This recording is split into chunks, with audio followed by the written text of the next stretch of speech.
अस्सलाम वालेकुम एवरीवन। सो आज का हमारा टॉपिक जो है वो है पेप्टिक अल्सर। तो पेप्टिक अल्सर है क्या चीज़? तो बेटा कहीं भी हमारे जीआई ट्रैक के अंदर क्या बन जाए, कोई अल्सर बन जाए, जीआई ट्रैक में क्या बन जाए, कोई अल्सर अल्सर बन जाए तो उसे हम क्या कहते हैं? Peptic ulcer.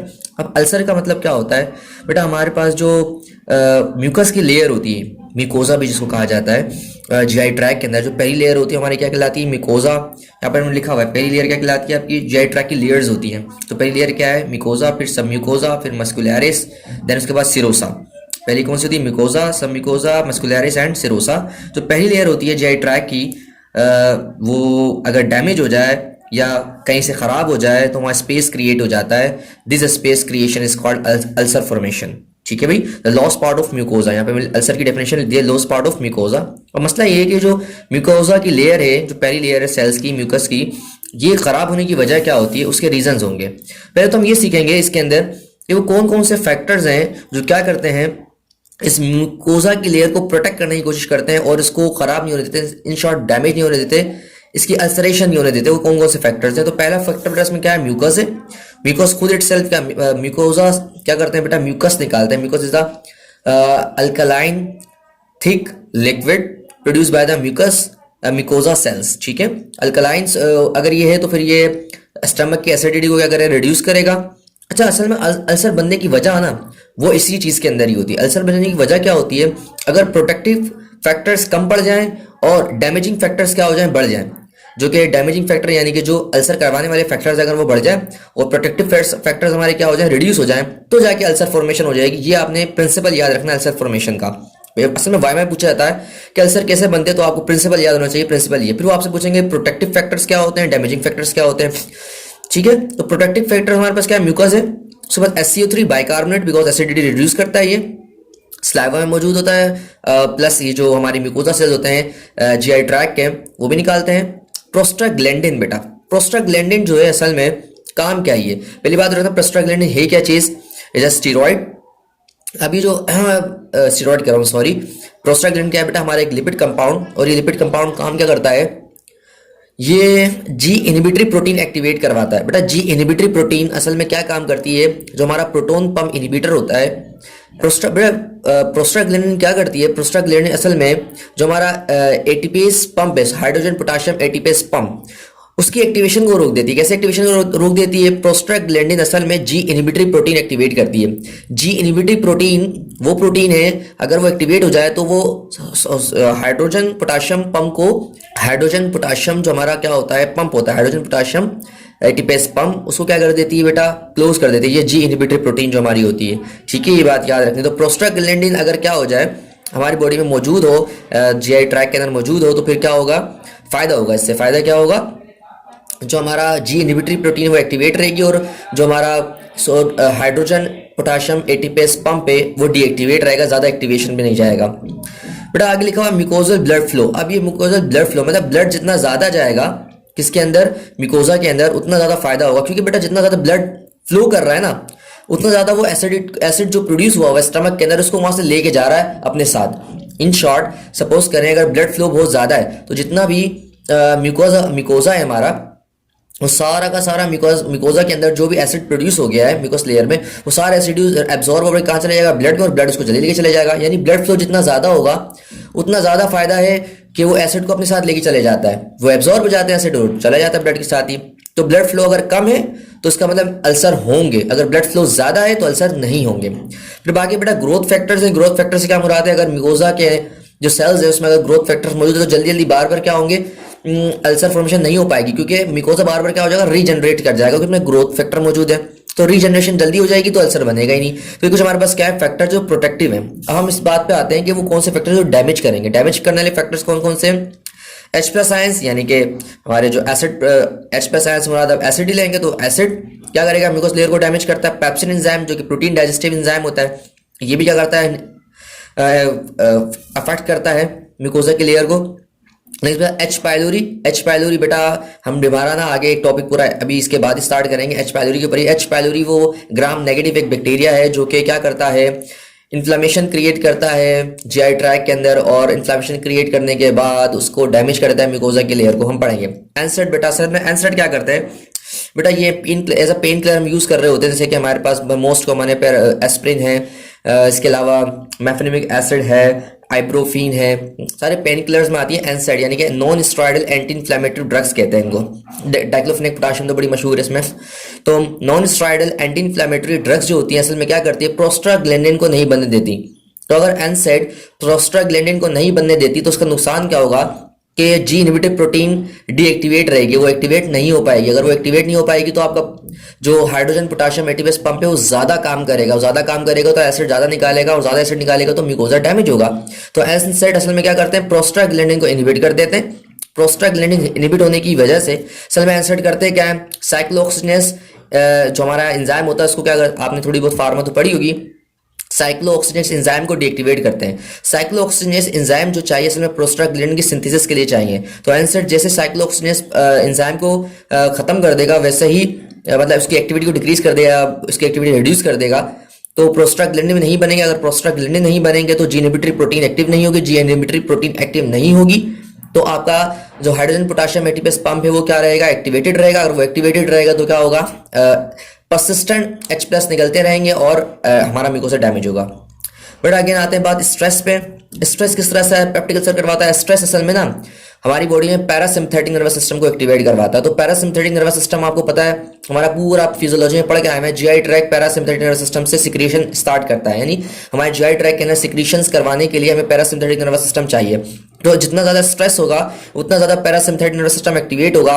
वेगल जो हमारी वेगस नर्व वो ज्यादा एक्टिवेट होगी। जितना ज्यादा वेगस नर्व जो कि हमारी पैरासिम्पैथेटिक नर्वस सिस्टम की पार्ट है, वेगस नर्व जितना ज्यादा क्या होगा, एक्टिवेट होगा, उतना ज्यादा क्या होगा, सिक्रीशन निकलेगी, यानी H प्लस ज्यादा निकलेंगे और क्या होगा, डैमेज होगा हमारा म्यूकोसा। आखिरी में बेटा आता है स्मोकिंग एंड अल्कोहल। स्मोकिंग का तो डायरेक्ट इफेक्ट है, बिकॉज ये एक म्यूटाजिन भी माना जाता है, कार्सिनोजिन भी माना जाता है, और इन्फ्लामेटरी मटेरियल पे मौजूद होता है, जो क्या करवाता है असल में ये फ्री रेडिकल्स प्रोड्यूस करते हैं बॉडी में हमारे स्मोकिंग। वो फ्री रेडिकल्स जो है हमारे सेल्स के डीएनए को डैमेज करते हैं, जिससे सेल की ग्रोथ रुक जाती है।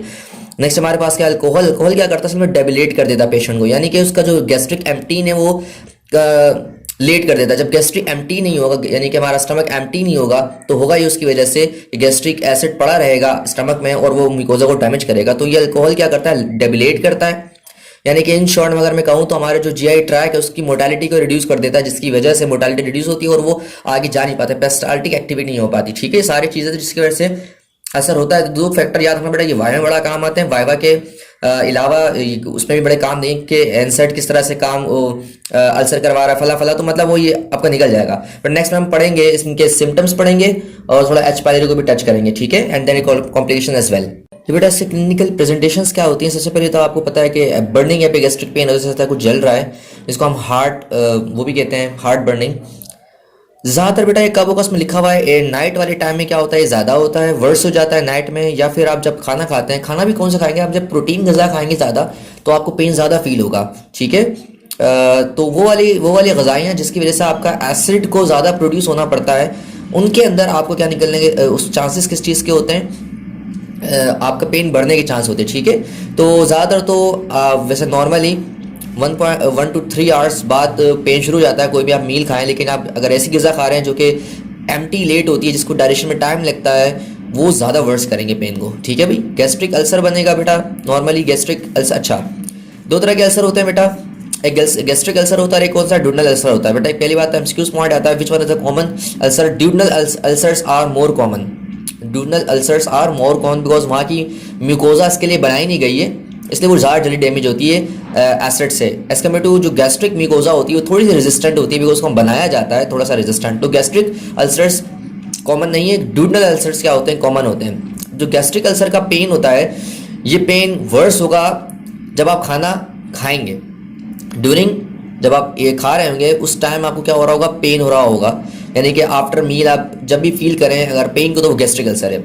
नॉर्मली डूडनल अल्सर जो होता है वो मील के दौरान उसका पेन कम हो जाता है, वैसे उसमें पेन रहता है, लेकिन जैसे आप मील खाते रहेंगे वैसे ही उसका दर्द क्या हो जाएगा, रिलीफ मिल जाएगा। तो ड्यूरिंग मील या आफ्टर मील रिलीफ मिल जाए अल्सर में तो उसका मतलब डूडनल अल्सर था, और आफ्टर मील पेन वर्स हो जाए तो आप कहेंगे क्या है बेटा, गैस्ट्रिक अल्सर है वो। ठीक है, पेन बेटा जो होता है वो रेडिएट करता है, बैक साइड पर रेडिएट करता है लिखा हुआ है, और कहाँ जाता है ये, लोअर अपर सॉरी लोअर कह रहा हूँ, लेफ्ट अपर क्वाड्रेंट, यानी कि लेफ्ट साइड का जो अपर पार्ट है जहां हार्ट होता है उस तरफ रेडिएट करता है, तो समटाइम्स इसको एटिपिकल पेन भी कहते हैं। तो ये हार्ट की तरफ जाता है, समटाइम्स लोग फील करते हैं कि यार ये हार्ट का पेन है, लेकिन हार्ट का पेन बेटा टिपिकल पेन होता है। टिपिकल मतलब सेंट्रलाइज्ड पेन होता है, वो लोकलाइज नहीं होता, वो बैक साइड पे रेडिएट नहीं करता, वो लेफ्ट हैंड पे रेडिएट करता, वो हार्ट के पेन है। तो हम डिफरेंशिएट कर लेते हैं इजीली कि ये स्टमक का पेन है या फिर हार्ट का। Epigastric pain is a most common presentation with burning sensations. ये पेशेंट आपके पास लेके आएगा, तो आप कभी पेपर में आएगा भाई क्लिनिकल फीचर्स क्या होते हैं, तो आप बोले बर्निंग एपिगैस्ट्रिक पेन हो रहा था उसको, और आफ्टर मील उसको पेन हो रहा होगा, ये सारे सिम्टम लेके आएगा, ठीक है, लेफ्ट साइड पे पेन होगा। नेक्स्ट बेटा हमारे पास क्या है, कॉम्प्लिकेशंस। जी, तो कॉम्प्लिकेशंस क्या है, पेपर में एमसीक्यू आता है most common complications of peptic ulcer disease. तो जवाब होगा bleeding is the most common cause है बेटा। ब्लीडिंग क्या होती है, मोस्ट कॉमन कॉज ऑफ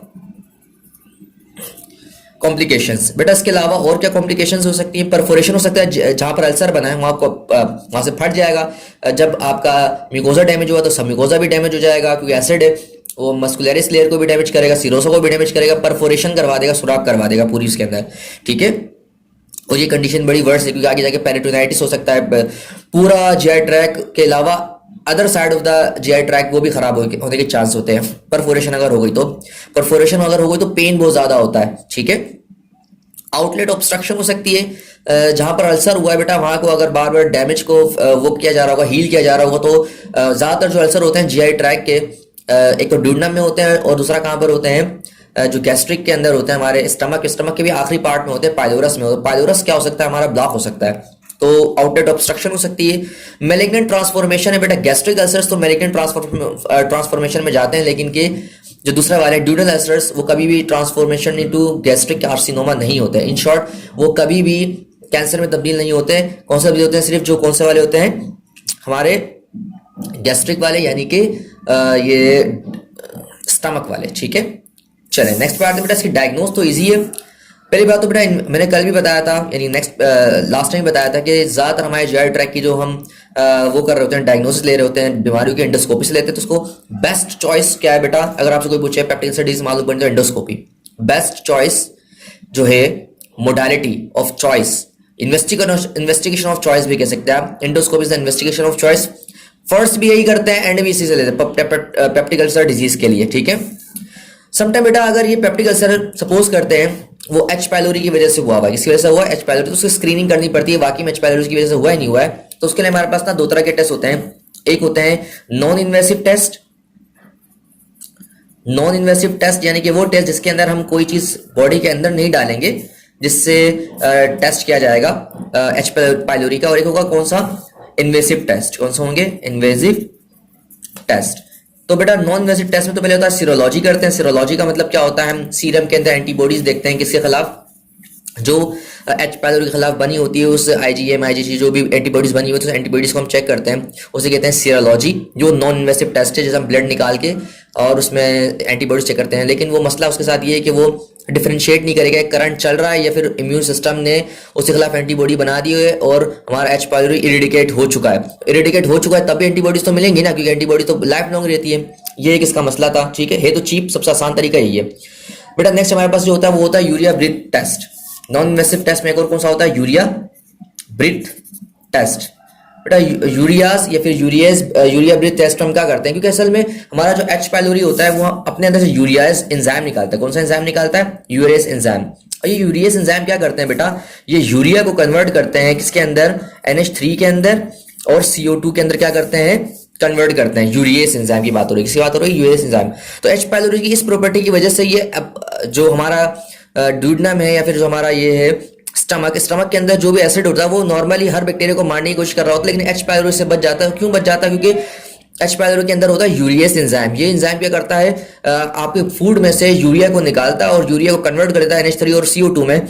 और ये जो NH3 है ये एक प्रोटेक्टिव लेयर, क्योंकि NH3 एक बेसिक इन नेचर है, तो ये NH3 की लेयर बन जाती है एच पाइलोरी के इर्द गिर्द, जिसकी वजह से एच पाइलोरी पे एसिड का असर नहीं होता है और वो मरता नहीं है। तो यूरियस एंजाइम होने की वजह से एच पाइलोरी हमारे स्टमक में मरता नहीं है और हमारा क्या करवा देता है, इन्फ्लेमेशन करवा देता है, हमारा अल्सर बनवा देता है। तो याद रखना। तो हम यूरिया ब्रीथ टेस्ट में क्या करते हैं, हम यूरिया डालते हैं बॉडी के अंदर, लेकिन वो यूरिया को हम टैग करते हैं जिस कार्बन से, वो कार्बन 13 वाला लेते हैं, यानी रेडियो एक्टिव लेते हैं, ठीक है।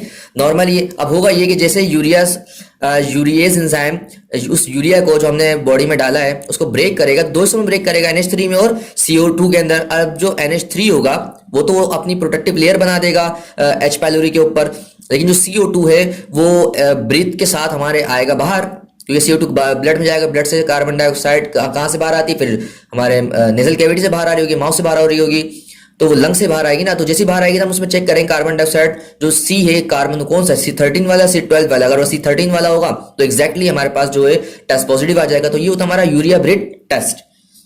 बट अगला टेस्ट हमारे पास नॉन इन्वेसिव में आता है फीकल एंटीजन टेस्ट, जिसमें हम जो फीकल मटेरियल होता है उसके अंदर एंटीजन चेक करते हैं, किस चीज का, H पाइलोरी का एंटीजन चेक कर रहे होते हैं, ठीक है। अब आती बात इन्वेसिव टेस्ट की। अच्छा ये याद रखना कि इन्वेसिव टेस्ट बाद में करते हैं, पहले नॉन इन्वेसिव टेस्ट करते हैं, ठीक है।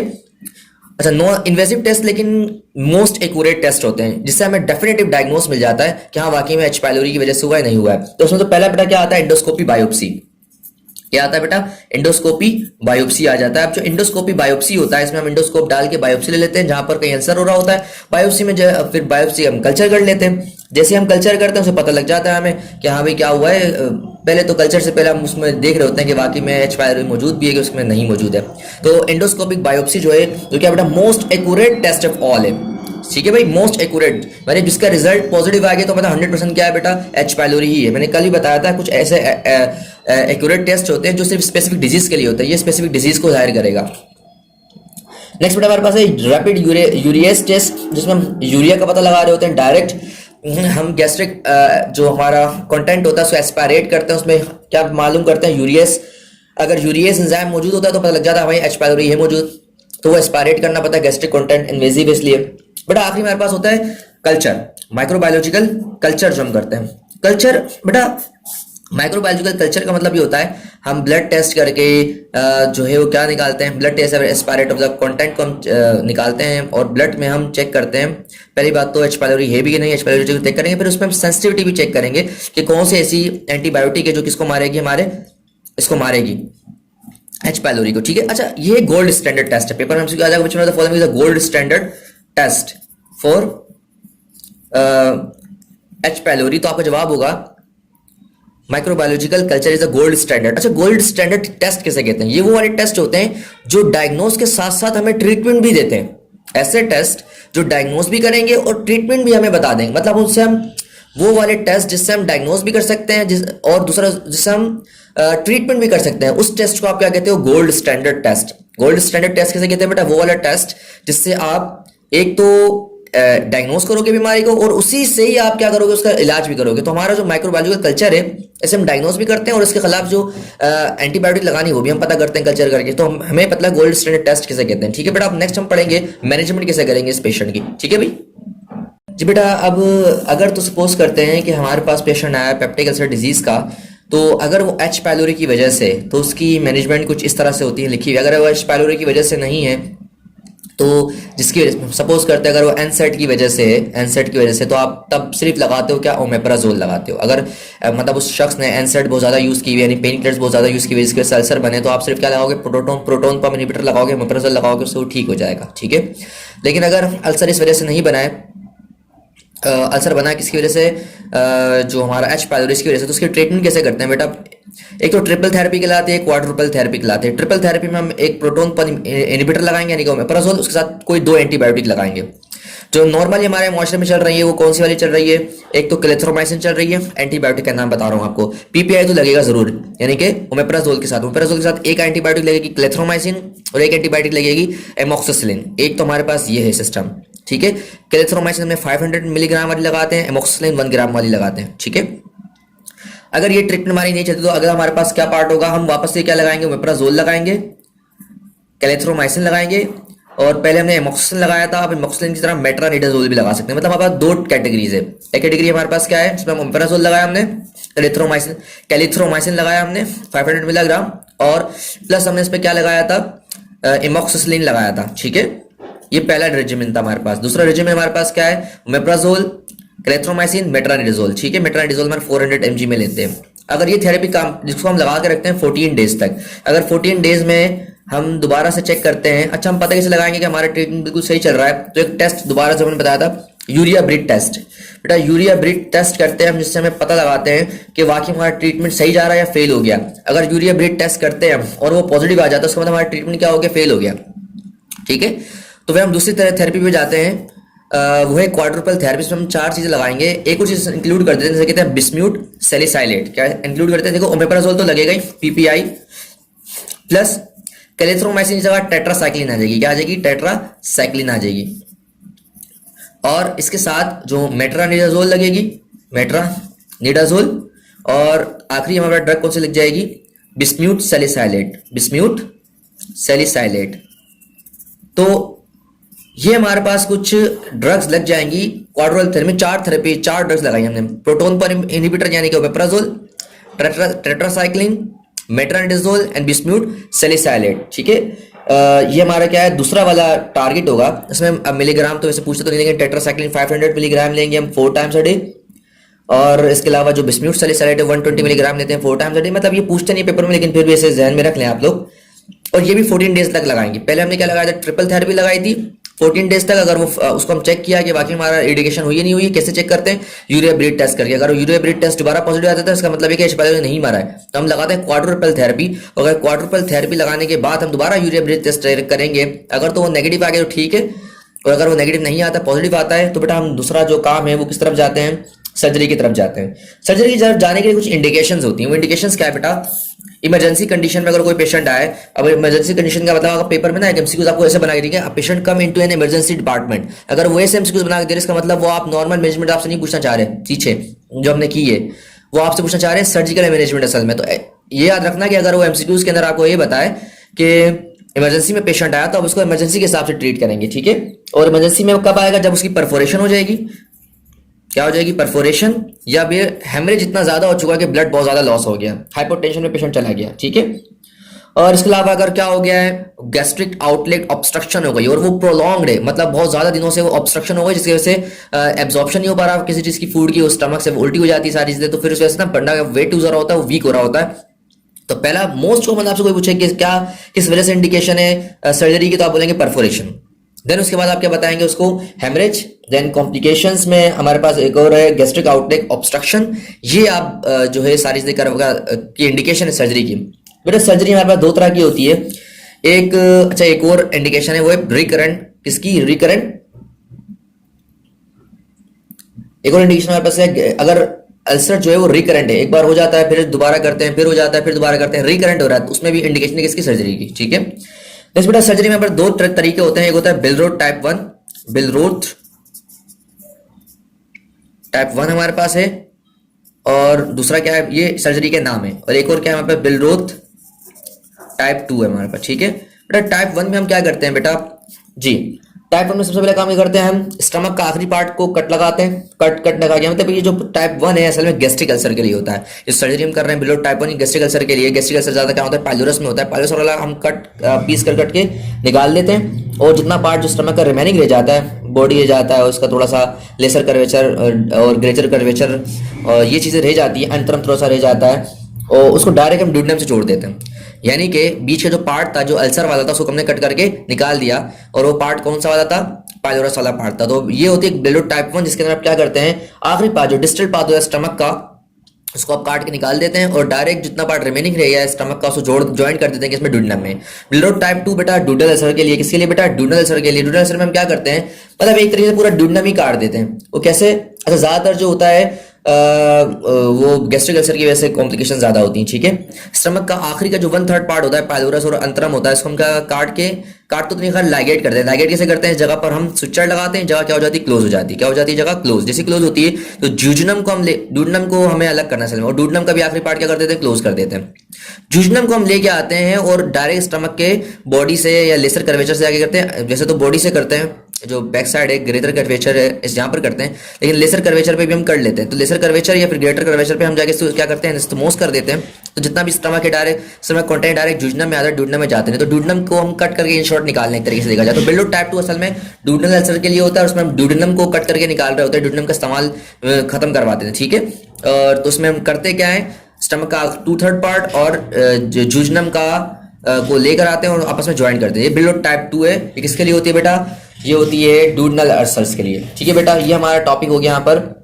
अच्छा, इसके अलावा जो होता है, अब इसकी कुछ कॉम्प्लिकेशंस होती हैं। उसमें कॉम्प्लिकेशन में एक अर्ली डंपिंग है और लेट डंपिंग है सर्जरी की। ठीक है, वो कॉम्प्लिकेशन में अर्ली डंपिंग में आपको पता है, क्योंकि आपका स्टमक का पार्ट आपने कट करके निकाला है, तो उसका मतलब गैस्ट्रिक फुलनेस जल्दी हो जाएगी, आपको ऐसा फील होगा खाना जल्दी मतलब थोड़ा ही खाना खाएंगे आपको ऐसा लगेगा बहुत ज़्यादा फुल हो गया है, स्टमक भर गया है। इसके अलावा उसमें टेकिकार्डिया और मतलब ये सारे सिम्टम्स आएंगे जो असल में सर्जरी के बाद साइकोटिक समझ साइकोटिक नहीं कहेंगे, डिप्रेशन सिम्टम्स होते हैं। ठीक है, नेक्स्ट हमारे पास होता है लेट डंपिंग। ये पेपर में यूज आता है, बट लेट डंपिंग का मतलब ये होता है कि जैसे ही आप खाना खाते हैं उसके काफी थोड़ी देर बाद, यानी 1 घंटे 2 घंटे या 3 घंटे बाद होता है क्या, बॉडी हाइपोग्लाइसीमिया में चली जाती है। किसमें चली जाती है?